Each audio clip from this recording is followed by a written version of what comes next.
culture of training among theater artists, and part of the way we do that is providing classes in the sandbox. We're excited about the classes we're able to offer now as Miami Theater Center because we're bringing in a new family of artists. Each of those artists is able to offer a class. So while a performer is rehearsing and performing for 3 weeks, they're also teaching in the sandbox. So one performer is doing an Afro-Caribbean dance piece, and that's what she's teaching. Another performer is doing a piece that involves tap dancing, so he's teaching a tap dancing class. Another performer is a wonderful singer, so she's teaching vocal production class. And you can come onto this stage and take a rigging class, so you can learn how to set up the mechanism that allows the actors to fly. So we're able to not only provide rehearsal space and time and performance space and time, but a training component that goes along with each artist's residency at the Miami Theater Center. Something that a lot of actors have mentioned that they need is something we're about to offer, a voice training and sound production class. So what this does is it helps an actor prepare not just performance, but for the longevity, for the stamina one needs as a performer. Speaking of emotional stamina and physical stamina, there's a very unique class for this part of the country that we're offering called the Rasa Boxes. It's an actor training technique that comes from Richard Schechner. He's a professor at NYU. He's a professor of performance studies. And he developed an actor training out of his work in India. And also his theory, we're getting esoteric here, from Jerzy Grotowski, that the actor should be an athlete of the emotions. So this training enables actors, in a nutshell, to jump in and out of emotions and back to neutral, to layer emotions on top of each other, to connect their physicality to their emotions. So it's really stripping the actor down of old habits and cliches and getting them back to their animal state and living in their body and being open to feeling and expressing emotion. The Performance Lab is part of our effort to grow a culture of training here in Miami. Monday nights, Octavio Campos and occasionally a guest teacher host a workshop lab class where dancers, actors, circus performers, anybody who's ready to move and get in their sweatpants and get down on the floor, get to roll around. They explore emotions, composition, loosening the body, strengthening the body. It's kind of depends on the group. It's very dependent on the group of people who show up, what happens. There's a lot of improvisation. There's definitely time to process the work afterwards. And we're hoping to gain momentum in this class, attracting performers to come and train and keep their skills up and learn, continue to grow. We know that a lot of the adult members of our audience also have a secret desire to dance and sing and act. So we actually provide classes for non-professionals. You can come here and take an Afro-modern dance class. You can take a tap dancing class. You're welcome to the vocal performance class. There's opportunities for everybody, no matter your age or your ability. A lot of people stop me in Starbucks and ask me, how can my kid get into New World? My kid wants to get into Dash. My kid wants to get into Arts and Minds. Can you help me? Well, we actually have a class specifically for that. It's for kids who are auditioning for performing arts high schools, and a teacher will work with them and help them develop their audition materials and learn how to deal with the emotional stress of auditioning and get all the paperwork done and all the ins and outs. So we have that here to help you as well. One of our most popular programs is our summer musical theater camp. Children ages 6 to 12 come for a 4-week session, and they actually create their own musical, an original musical.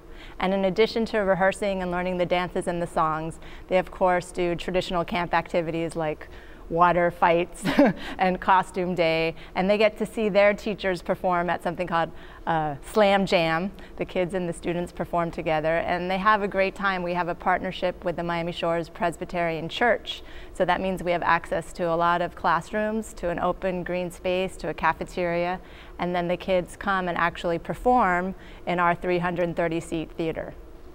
As we said, we're sitting on a stage here, but actually this venue was built as a movie theater in 1946.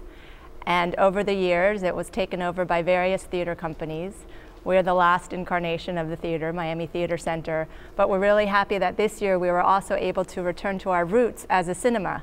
We've partnered with O Cinema, which many of you may know in Wynwood, and through our partnership with them, we are able to screen art house films and family films, old musicals, documentaries, new independent films. And what happens is the screen comes down right in front of the stage, And we have 330 seats, and we're a movie house. When people ask me how I pick a project, how I pick a show I want to work on, I say it's kind of like picking a husband, picking a mate, because you really have to want to live with this work over an extended period of time.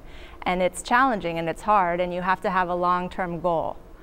I started getting into adaptation because I was working on projects in graduate school and I had to change the length, or we were working on novels and we had to change it for the stage, and I found it really interesting. I liked it a lot, and I think it's become a bad habit because I'm never happy with the script now.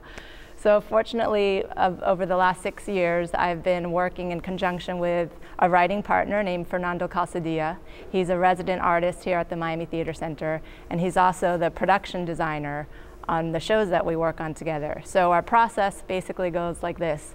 Well, we want to find a piece that we can do that features a specific actor, or a piece from a specific time in history or a specific country. And we do a lot of research, and we zero in on maybe a little fairy tale that's the kernel, or a novel that's the kernel, or a script that's the kernel. And we spend months researching. In terms of our adaptation of Three Sisters, for example, we had 6 translations that we were working from. We commissioned a literal translation. We had Michelle Minnick's translation, Paul Schmidt's translation, Larry Selenik's translation. We looked at Google, we looked at the Russian, and we would literally sit there and read line by line and translate the script line by line, even referring to the Russian because I know a little Russian, chut chut, and we rewrote the script line by line. Then we had the goal of taking this 4-hour script and making it into 2 hours. So after we translated, we did the editing. And the luxury of having this writing partner / designer is we're writing and designing at the same time. Because while we're researching the text, we're researching the visuals, the art, the music, the costumes. And so when we get into a point in the script where we need the set to be different, we can make that change. It's an organic, holistic process. One of the great things about performing for young audiences is kids don't lie. They don't fall asleep and then stand up and give you a standing ovation. You know how they feel about the show moment to moment, and they're very expressive. They talk back to the audience. We get upset when the kids come and they're too well behaved and they don't express anything and they don't laugh and they don't talk back. That's a little disappointing. At the Love of Three Oranges, for example, the audience has collected so much energy that I don't want to give it away, but something happens at the end of the show that makes the kids literally jump onto the stage. It's like a kinder rave. We have to have the stagehands ready to protect the stage if necessary. And we also have opportunities to have Q&A with the audience after the show, and the actors get to come out and not just talk about the show, but talk about the value of theater in their education, what it's like to be a professional actor, what it's like to be on the crew, what it's like to be a stage manager, so the kids get to see a little bit about the process of what goes on creating a theater piece. I have this fantasy that our education director, Judy Litt, will come out and stop the show in the middle of the performance and say, "All right, do you have any idea how long it took to create this scene? Well, you're going to find out now." And they have to watch a 30-minute documentary about the one scene where the Cheshire Cat appears on the video screen in Alice in Wonderland and is talking to Alice. One of the strengths of Miami Theater Center, and previously the Playground Theater, is we're so small and nimble that we can respond to needs.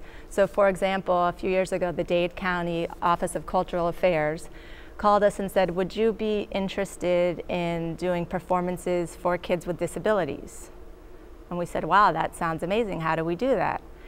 And what we did was we got a grant, and we were able to take a performance. In this case, it was Alice's Adventure in Wonderland, same performance, add a sign language interpreter, add open captioning over the stage so people could read the words, add someone standing in the back describing what's going on to people who are visually impaired, and they listen to the description on a listening device. We also made Braille study guides, because we have study guides for every performance, as well as large print programs and study guides. So this way, kids and adults with disabilities could receive the show in a way that's accessible to them. So that started with one pilot performance, and it's turned into a huge program, our theater inclusion program. We go into schools, we go into parks, we work with kids and adults with disabilities, we invite audiences to our shows, and it's made a big difference in the range of audiences we can connect with. So as you can see at Miami Theater Center, we really offer something for everyone. And if you have questions about our classes, performances, auditions for actors, please drop us an email at info@mtcmiami.org. You can also find information on our Facebook page, on our website, or on Twitter, or you can call us if you want a voice, if you're old-fashioned, 305-751-9550. So much is happening here in South Florida, from theaters in Boca Raton to Miami and everywhere, north, south, east, and west. So much to choose from. I encourage you to get out and see what's happening. Go to the theater. It's easy to find out what's happening. Just go to floridatheateronstage.com. There you'll find advertisements, reviews, and a complete calendar of theater events, all in one website. And if you want to see past episodes of this show, you can find them online as well.